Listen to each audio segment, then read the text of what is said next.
Hello friend, my self Chandan Kumar. आज हम बात करने जा रहे हैं वाटर प्यूरिफिकेशन के बारे में। तो हम बात करते हैं वाटर प्यूरिफिकेशन का क्या महत्व है। साथ साथ हम जानेंगे कि वाटर को लैब में किस तरह से हम टेस्ट कर सकते हैं। इसके अलावा हम जानेंगे कि वाटर अगर पूरी तरह से प्यूरिफाई नहीं करते हैं, हम गंदे पानी पीते हैं, तो हमें कौन कौन सी बीमारियां हो सकती है। इसके अलावा हम इस वीडियो में चर्चा करेंगे कि लैब में, घर में, इंडस्ट्री में वाटर प्यूरिफिकेशन का क्या कारण हो सकता है। साथ साथ हम जानेंगे कि फिल्ट्रेशन से वाटर प्यूरिफाई का क्या मेथड है। फुल साइंटिफिक इन्फॉर्मेशन आपको इस वीडियो में मिलने जा रहा है। तो चलिए स्टार्ट करते हैं।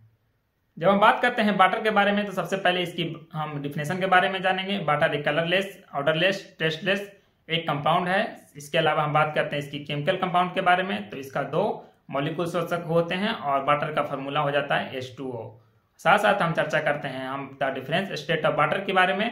तो इसका जो है अलग अलग फॉर्म होता है। सबसे पहला होता है लिक्विड, सॉलिड और गैस। ठीक, तो सबसे पहले हम बात करते हैं लिक्विड के बारे में। तो जब बात करते हैं वाटर, तो लिक्विड फॉर्म जो है पृथ्वी पर, अर्थ पर मैक्सिमम वाटर जो है लिक्विड फॉर्म में ही होती है। दूसरा हो जाता है सॉलिड फॉर्म। तो जब वाटर को हम पूरी तरह से लो टेम्परेचर पर जब हम फ्रीज करते हैं तो आइस के फॉर्म में हो जाता है, उसको हम सॉलिड फॉर्म कहते हैं। और तीसरा हो जाता है गैस फॉर्म। तो गैस फॉर्म क्या हो जाएगा कि जब हम वाटर को हाई टेम्परेचर पर गर्म करते हैं तो वेपर के रूप में परिवर्तन हो जाता है, उसको हम गैस फॉर्म कहते हैं। इसके अलावा हम बात करते हैं वाटर का इंपॉर्टेंस के बारे में। तो वाटर का इंपॉर्टेंस हो जाता है बहुत ही जरूरी है हमारे जीवन में, क्योंकि वाटर जो है म्यूटेशन के लिए, डाइजेशन के लिए, ये सब चीज़ों के लिए बहुत ही इंपॉर्टेंस है हमारे जीवन में। इसके अलावा और भी वाटर का बहुत सारे इंपॉर्टेंस है। इकोसिस्टम के लिए भी बहुत ही जरूरी है, जो एक्यूट एनिमल है जो कि पानी में रहते हैं। इसके बाद हम बात करते हैं वाटर की जो है सोर्स क्या क्या है। वाटर का सोर्स हो सकता है लेक्स, हो सकता है रिवर्स, हो सकता है ओशियंस, हो सकता है ग्राउंड लेवल हो सकता है। और साथ साथ हम बात करते हैं इसके बाद कि वाटर का जो है फ्रेश एबिलिटी कहाँ मिल सकता है। तो फ्रेश एबिलिटी जैसे कि मैंने बताया कि वाटर में जो है सोर्स ओशियंस हो सकता है, लेक्स हो सकता है। तो ये सब चीज़ों में ड्रिंकिंग जो है परसेंटेज बहुत ही कम होता है, इसलिए हम वाटर को प्यूरिफाई करते हैं। और इसके बाद हम बात करेंगे वाटर हमें हमारे जीवन में कहाँ कहाँ पे यूज होता है। तो वाटर जो है हमारे जीवन में जो है खाने पीने के लिए, पीने के लिए होता है। और जो है वाटर जो है इंडस्ट्री में होता है, एग्रीकल्चर के लिए वाटर यूज होता है, और भी ऊर्जा उत्पादन के लिए बहुत ही जरूरी है। हो जाता है फंडामेंटल राइट। तो फंडामेंटल राइट की हम बात करते हैं तो हमें पानी साफ मिलनी चाहिए, क्योंकि पानी हमारे जीवन के लिए बहुत ही महत्वपूर्ण है। और साथ ही साथ हम इसके अलावा बात करते हैं कि वाटर को समय समय पर टेस्टिंग क्यों करना चाहिए।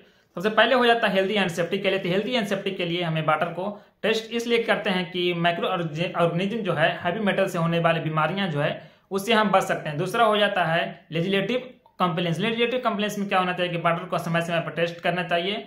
इस तरह से टेस्ट करना चाहिए कि इसमें एक स्टैंडर्ड पैरामीटर होना चाहिए, उसको स्टैंडर्ड पैरामीटर को हमें फॉलो करना चाहिए। समय समय वाटर को टेस्टिंग करते रहना चाहिए और इसे हमें मॉनिटरिंग करना चाहिए।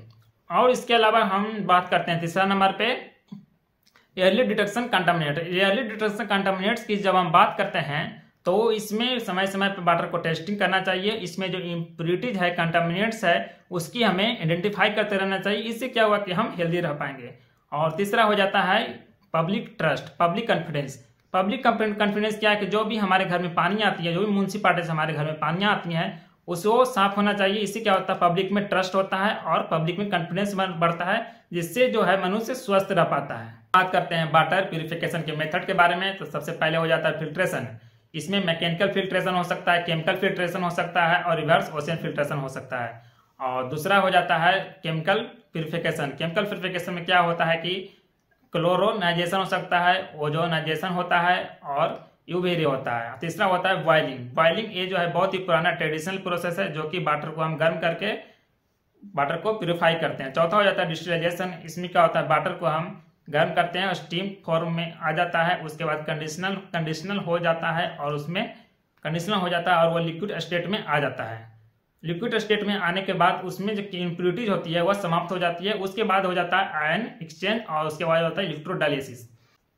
आई होप कि आप वाटर प्यूरिफिकेशन के बारे में आप समझ चुके होंगे।